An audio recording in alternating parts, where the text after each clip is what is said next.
Hello students, कल के lecture में हम लोग बटरवर्थ और चेबीशेव फिल्टर के डिफरेंसेस देख रहे थे। तो डिफरेंसेस में हमने देखा कि जब का बटरवर्थ फिल्टर है उसका रिस्पांस काफी फ्लैट रिस्पांस मिलता है, जबकि चेबीशेव फिल्टर का जो रिस्पांस है उसमें रिपल्स मिलते हैं।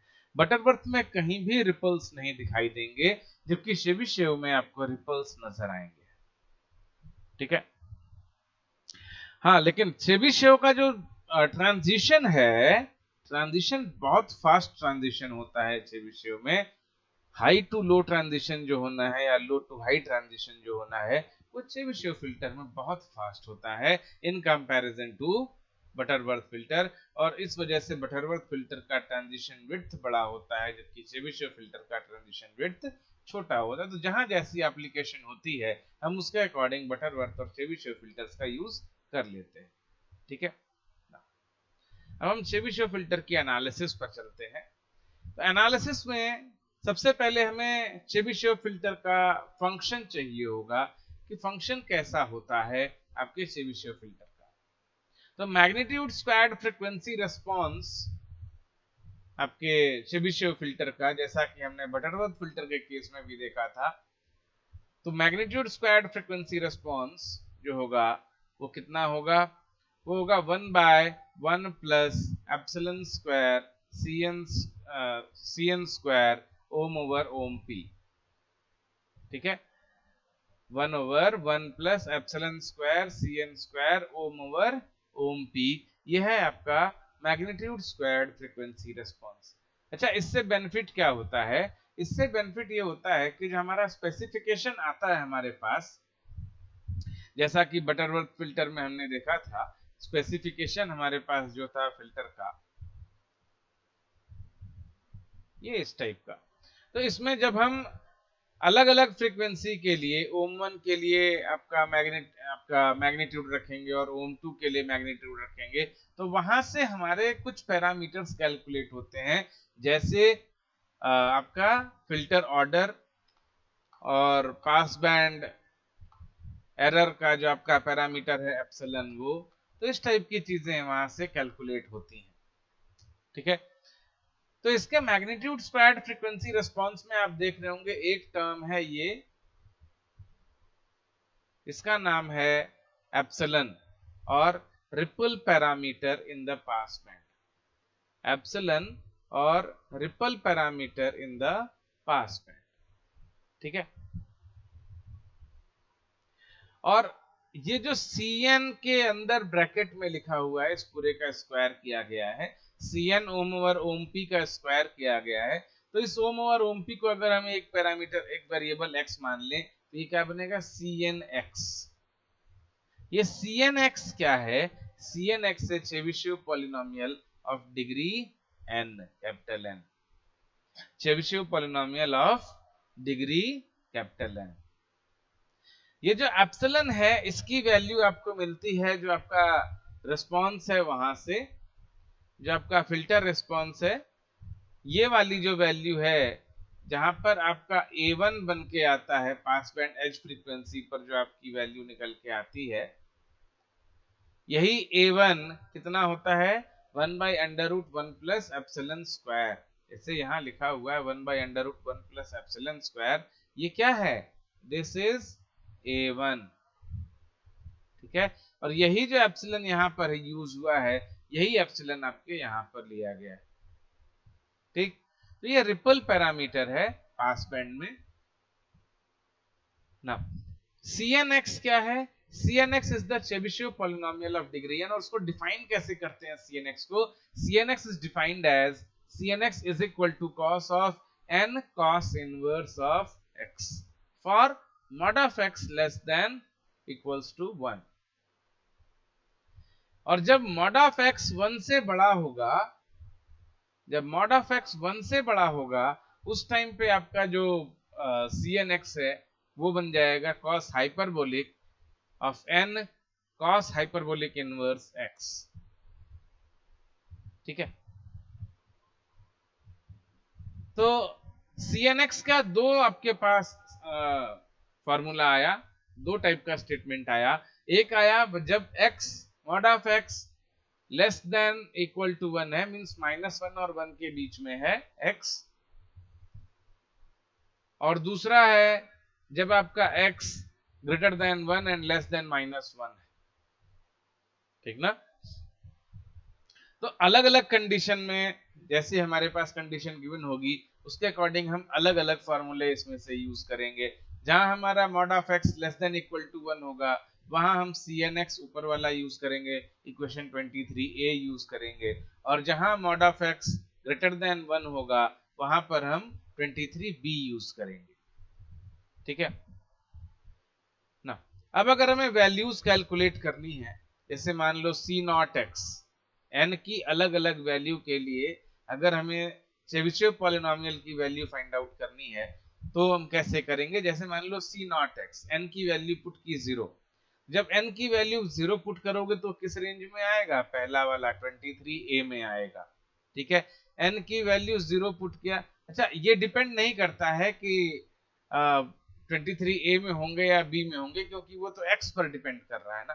तो आप किसी में भी अगर रखेंगे n इज इक्वल टू 0, हम जनरली ऊपर वाला ही लेकर चलते हैं, n को 0 अगर पुट करें तो क्या बनेगा, cos ऑफ 0, और cos ऑफ 0 कितना होता है 1। अच्छा अगर 1 पुट करें, c1x फाइंड आउट करना हो, n की जगह 1 पुट करें तो क्या आएगा, cos of cos inverse x, cos of cos inverse x means x। c2x put करें तो c2x क्या होगा, cos of 2 cos inverse x। अब ये क्या है, cos 2 थीटा का यहाँ फॉर्मूला लगेगा which is 2 cos square theta minus 1, so 2 cos square cos inverse x minus 1, so cos of cos inverse cancel out, 2x square minus 1। ऐसे ही जब c3x calculate करेंगे तो वो cos 3x का फॉर्मूला मांगेगा, और cos 3x का फॉर्मूला क्या होता है, 4 cos cube x minus 3 cos x, ठीक ना। तो इस टाइप से आप अलग अलग n की वैल्यू के लिए अलग अलग चेबिशेव पॉलिनोमियल की वैल्यू फाइंड आउट कर सकते हैं इन टर्म्स ऑफ x, ठीक है जी। तो यहां से आपका चेबिशेव पॉलिनोमियल फाइंड आउट होता है। चेबिशेव पॉलिनोमियल फाइंड आउट करने का एक और तरीका है रिकर्सिव मेथड। रिकर्सिव फार्मूला हम यूज करते हैं, यह है आपका रिकर्सिव फार्मूला, ठीक ना। cnx is equal to 2x cn minus 1x minus cn minus 2x, provided c naught x is equal to 1 and c1x is equal to x। ये c naught x और c1x की value हम इससे नहीं निकाल सकते, इससे हम तभी इस फॉर्मूले का हम यूज करेंगे जब ऑर्डर काफी बड़ा हो, ठीक है। जब पॉलिनोमियल का ऑर्डर काफी बड़ा हो तभी हम इस रिकर्सिव फार्मूले को यूज करेंगे, ठीक है। रिकरेंस रिलेशन को हम तभी यूज करेंगे जब हमारे पास order of the Chebyshev polynomial ज्यादा हो। 0 और 1 के लिए इसको यूज करने की जरूरत नहीं है, 2 और 3 के लिए भी इसको यूज करने की जरूरत नहीं, कर सकते हैं। 0 और 1 पे इसको आप यूज कर ही नहीं सकते, ठीक। तो जब हम n is equal to 2 put करते हैं तो क्या आएगा, c2x which is equal to 2x c2 minus 1 means c1x minus c2 minus 2 means c naught x, means c2x आपका क्या बना, 2x c1x minus c naught x, और यहां हमारे पास जो फॉर्मूले में गिवन है कि c naught x is equal to 1 and c1x is equal to x, ये दोनों वैल्यूज आपने पीछे से ही कैलकुलेट करी हैं, c naught x is equal to 1 and c1x is equal to x, ठीक है। उन वैल्यूज को हमने एज इट इज यहां पर रख लिया है, और जैसे ही आप ये वैल्यूज पुट करोगे c2x आपके पास आ जाएगा 2x square minus 1। c3x find out करना है तो ये क्या होगा, 2x c2x minus c1x, 2x c2x minus c1x। c2x अभी अभी आपने फाइंड आउट किया है 2x स्क्वायर माइनस 1, वो यहां पुट कर देंगे, और c1x आपके पास x है ही है, तो आपका जो रिलेशन आएगा वो क्या होगा, 4x³ माइनस 3x। ऐसे ही n की किसी भी वैल्यू के लिए हम इस रिकरेंस रिलेशन को यूज कर सकते हैं और उस चेबिशेव पॉलिनोमियल की वैल्यू उस ऑर्डर के लिए हम फाइंड आउट कर सकते हैं। ठीक है, now properties of Chebyshev polynomial. क्या क्या प्रॉपर्टीज हैं चेबिशेव पॉलिनोमियल की? तो देखो, the Chebyshev polynomial of the first kind are defined through the identity. एक तो ये डेफिनेशन ही हो गया कि चेबिशेव पॉलिनोमियल कैसे डिफाइन है। यहां देखो, जहां tnx है वो cnx है, उधर हमने cnx लिखा था, कुछ बुक्स में tnx भी लिया है, तो हमने यहाँ पर tnx भी कंसीडर कर लिया है ताकि आप कंफ्यूज ना हो कि कहीं अगर आपको cnx की बजाय tnx दिख जाए तो क्या करेंगे। ठीक है, तो कुछ नहीं करेंगे, जो cnx है वही tnx है, वो भी चेबिशेव पॉलिनोमियल है, ये भी चेबिशेव पॉलिनोमियल है, रिप्रेजेंटेशन का तरीका बस डिफरेंट है, फार्मूला सेम। ठीक है, तो cnx is equal to cos of n cos inverse x for mod of x less than equals 1, and cnx is equal to cos hyperbolic of n cos hyperbolic inverse x for mod of x greater than 1. Second property, Chebyshev polynomials can be generated in the following way: set t0 x is equal to 1 and t1 x is equal to x, then recurrence relation। जो अभी recurrence relation हमने देखा था, cnx is equal to 2x cn minus 1x minus cn minus 2x, तो बिल्कुल वही formula आपको यहां रखना है, वही चीज है ये। ठीक, तो ये दूसरी प्रॉपर्टी हो गई। Then the coefficient of x power n in cnx और tnx इज 2 की power n minus 1 when n is greater than equal to 1। जो आपका x पावर n होगा, x पावर n का कोएफिशिएंट आपके cnx में क्या बनेगा? 2 की पावर n माइनस 1, 2 की power n minus 1। when n is equal to 2m, t2mx is an even function। अगर n 2m हो तो t2mx क्या बनेगा? Even function. That is t2m of minus x will be equal to t2m of x, and when n is equal to 2m plus 1, तब ये क्या बनेगा? Odd function. मतलब अब अगर हम t2m plus 1 of minus x करें तो हमें क्या मिलेगा? Minus of t2m plus 1 x। ठीक है, और c2m plus 1 x।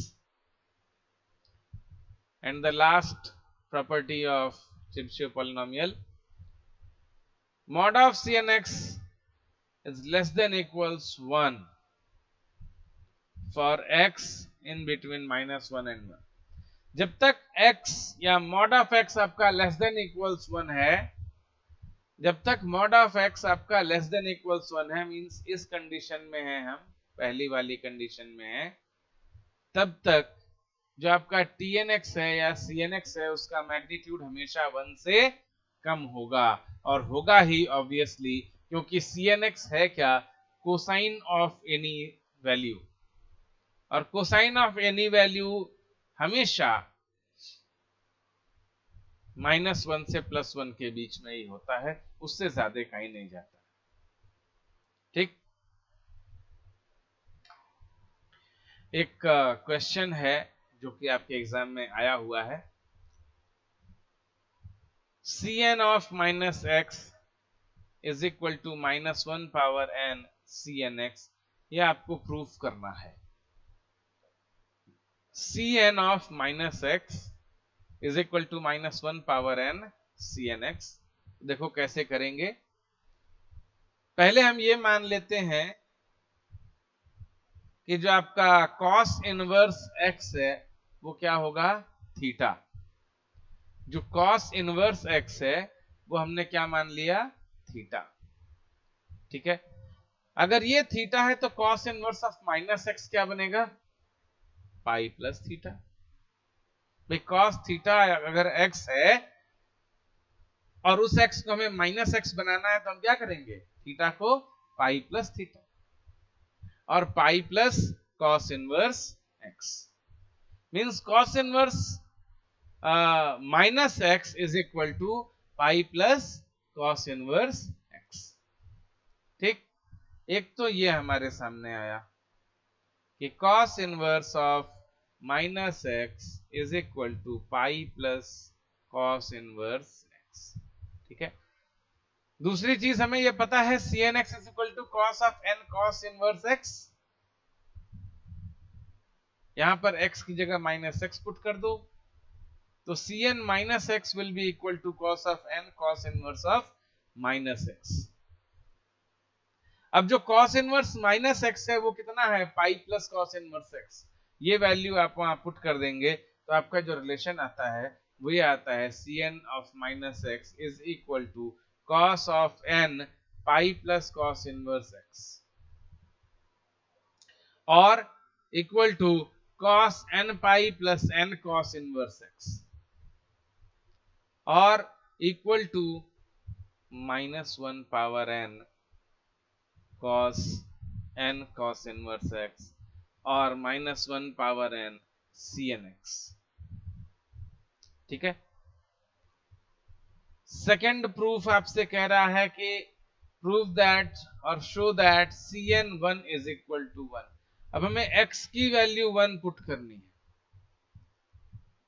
तो cos इनवर्स 1 कितना होता है, cos इनवर्स 1 हमेशा 0 होता है। ठीक ना, cos इनवर्स 1 हमेशा 0 होता है या 2 पाई होता है।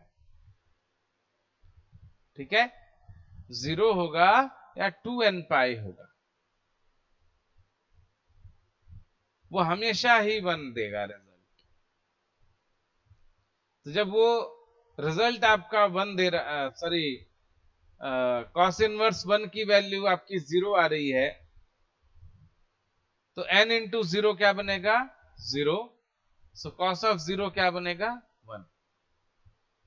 ठीक है, ठीक है जी। तो इस तरीके से आपके दोनों प्रूफ हो जाते हैं और ऐसा क्वेश्चन आया हुआ है एग्जाम में, इसलिए इसको आप लोग एक बार देख लेंगे अच्छे से ना। Computation of parameters of analog Chebyshev filter. इसके पहले हमने बटरवर्थ फिल्टर के स्पेसिफिकेशंस फाइंड आउट किए थे, अब हम चेबीशेव फिल्टर के स्पेसिफिकेशंस फाइंड आउट करेंगे। वो फॉर्मूले डिफरेंट हैं, ये फॉर्मूले डिफरेंट हैं, लेकिन अगर आप उनको एक साथ रख के देखेंगे तो आपको डिफरेंस समझ में आएगा कि क्या डिफरेंस है। हम यहाँ एक साथ नहीं रख रहे हैं, हम अलग अलग ही उसको करके दिखा रहे हैं। आप दोनों को एक साथ अगल बगल रख के देखना कहाँ क्या डिफरेंस है। मैं बताते चल रहा हूं, आप उसको समझते चलो। मैं यहाँ बता रहा हूं चेबीशेव फिल्टर के पैरामीटर्स के बारे में, आप बगल में बटरवर्थ फिल्टर के पैरामीटर्स जो आपने नोट किए हो उनको आप रख लें। ठीक है, और उसके बाद इसको सुने और समझें। पैरामीटर आपके पास जो डिजिटल फिल्टर का पैरामीटर होगा वो ऐसा ही होगा, ऐसा ही आपके बटरवर्थ में भी था, ऐसा ही चेबीशेव में भी रहेगा। स्पेसिफिकेशन में कहीं कोई डिफरेंस नहीं है, ये डिजिटल फिल्टर का स्पेसिफिकेशन है और जो आपका एनालॉग फिल्टर का स्पेसिफिकेशन होगा वहां उसमें क्या हो जाएगा, यहाँ एच जे ओम, यहाँ एच जे ओम, इधर 0 ओम, ओम 1, ओम 2, ओम इंफिनिटी, ये बनेगा। ठीक है, यहां हमें एक पैरामीटर चाहिए एप्सिलॉन, रिपल पैरामीटर। एक पैरामीटर चाहिए epsilon which is called ripple parameter, और वो कहां से आएगा, a1 से। ठीक ना, क्योंकि a1 is equal to 1 by under root 1 plus epsilon square, तो वहां से आपका जो है एप्सिलॉन कैलकुलेट होगा और एप्सिलॉन का रिलेशन क्या आएगा, under root 1 by a1 square minus 1, under root 1 by a1 square minus 1। ठीक है, तो ये आता है आपका एप्सिलॉन। यहां से आप एप्सिलॉन कैलकुलेट करेंगे, उसके बाद फिर हम आते हैं ओमेगा सी या ओम सी पर।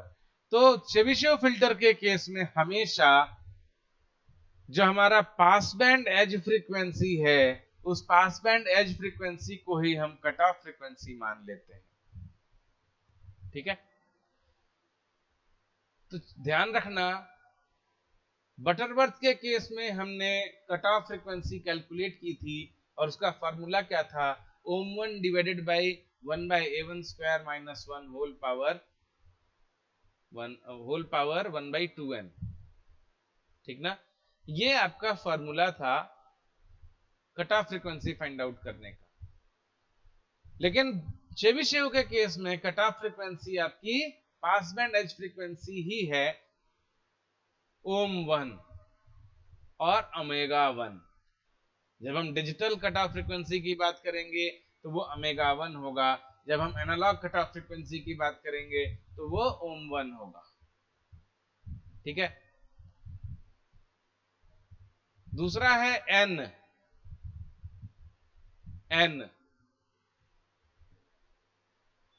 Filter order.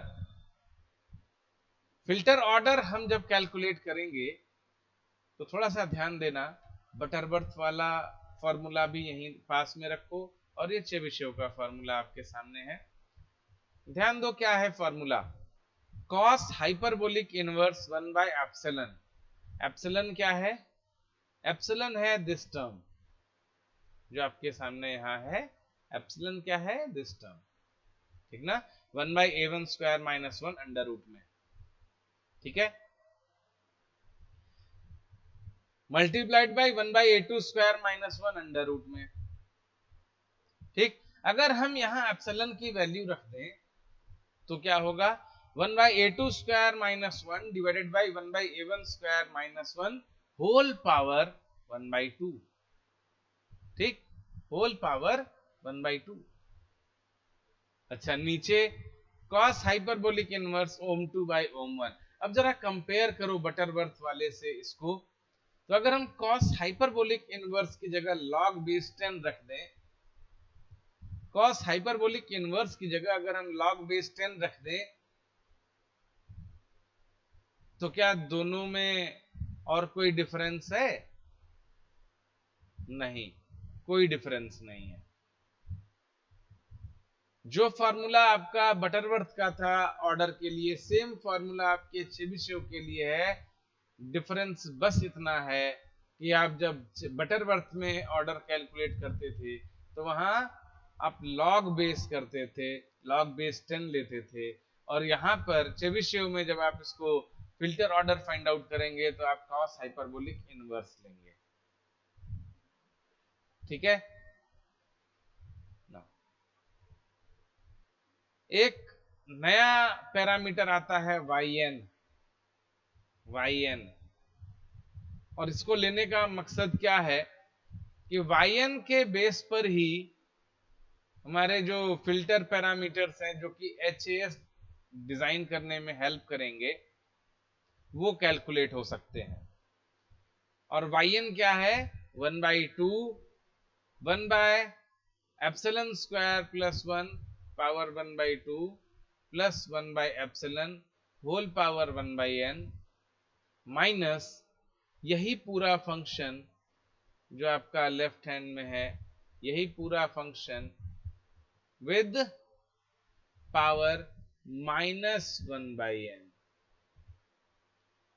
सेम यही वैल्यूज हैं, सेम यही वैल्यूज हैं यहां भी। ठीक ना, कोई डिफरेंस नहीं है। yn कैलकुलेट करने के लिए जो फॉर्मूला है उस फॉर्मूले में आप देखेंगे क्या है, 1 by epsilon square plus 1 power 1 by 2 plus 1 by epsilon. ये इतनी वैल्यू जो है इसका पावर 1 बाई n एक बार किया है और एक बार पावर -1 बाई n किया है, और उन दोनों को सब्ट्रैक्ट कर दिया है, डिवाइडेड बाई 2 कर दिया। ठीक है, तो यहां से आपका कैलकुलेट होता है पैरामीटर yn। ठीक है, और इस yn का क्या यूज है, इस yn का यूज अब आगे आप देखेंगे बीके सीके कैपिटल बीके में।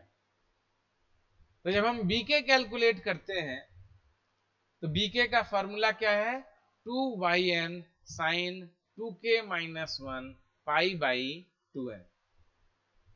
bk is equal to 2yn sin 2k minus 1 pi by 2n। यहां yn का यूज हो रहा है, बाकी पूरा फॉर्मूला जैसा कि आपके बटरवर्थ का था सेम वही है, बस एक yn का मल्टीप्लाई हो गया। ठीक है, ck जो कि बटरवर्थ में 1 था, यहां ck का फॉर्मूला है क्या है, yn square plus cos square of 2k minus 1 pi by 2n। ck क्या आ रहा है, yn square plus cos square of 2k minus 1 pi by 2n। ठीक है,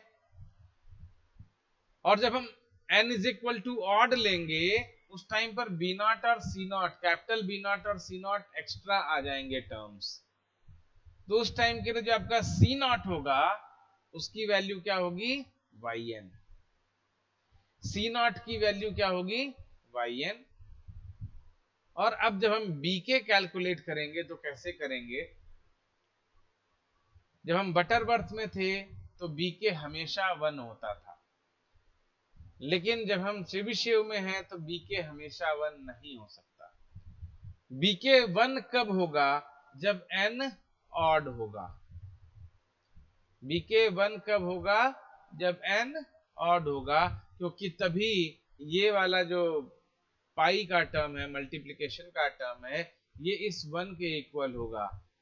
ठीक है, और जब हम कंडीशन ये देते हैं कि B naught is equal to B one is equal to B two is equal to so on b3 b4 b4 b5, तो ऐसी कंडीशन में अगर ऑर्डर आपका कुछ भी हो और यहाँ bk जो है B not multiplied by B one multiplied by B two इस टर्म में बन रहा हो, ठीक ना, तो वो सारी values B not B one B two इन सब की वैल्यूज इक्वल होंगी, और चूंकि इक्वल हो और मल्टीप्लाई हो और रिजल्ट 1 हो तो सारी वैल्यूज क्या होंगी, 1। ठीक है, सारी वैल्यूज क्या आएंगी, 1।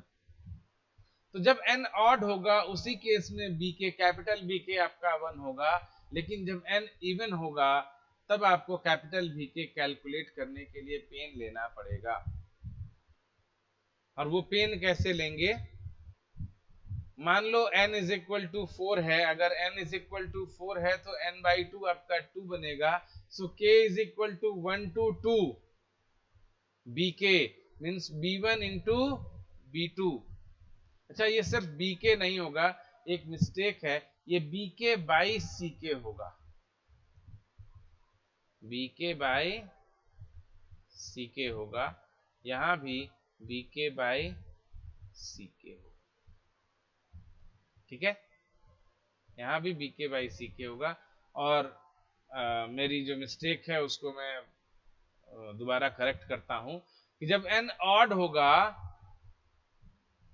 उस टाइम भी आपको bk कैलकुलेट करना है, जब n इवन होगा उस टाइम भी आपको bk कैलकुलेट करना है। ठीक है, कैसे करेंगे, जब ऑड होगा तो चूंकि ck आपने कैलकुलेट किया हुआ है, c0 c1 c2 c3 ये सारे अलग अलग हैं, तो मान लिया अगर n इज इक्वल टू आपका 3 है, n इज इक्वल टू 3 है, तो 3 minus 1 by 2 means 1, k is equal to 0 to 1, k is equal to 0 to 1। तो c0 और c1 आपके पास मिला हुआ है, b0 और b1 आपको फाइंड आउट करना है, तो c0 और c1 को मल्टीप्लाई करके आप ट्रांसपोजिशन करेंगे, और b0 is equal to b1 है इसलिए b स्क्वायर हो जाएगा, b square is equal to c0 c1 हो गया, और जैसे ही आप b कैलकुलेट करेंगे वो क्या आ जाएगा, अंडर रूट c0 c1।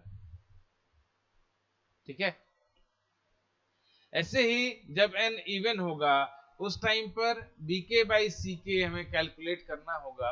मान लिया n 4 है तो n बाई 2 आपका 2 बनता है, तब आपके पास c1 c2 b1 b2 ये 4 वैल्यूज होंगी।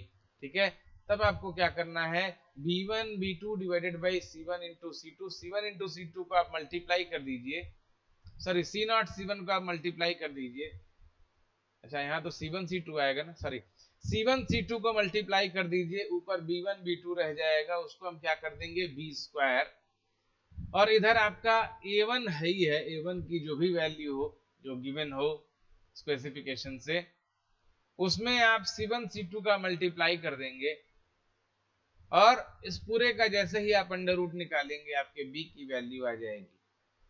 ठीक है,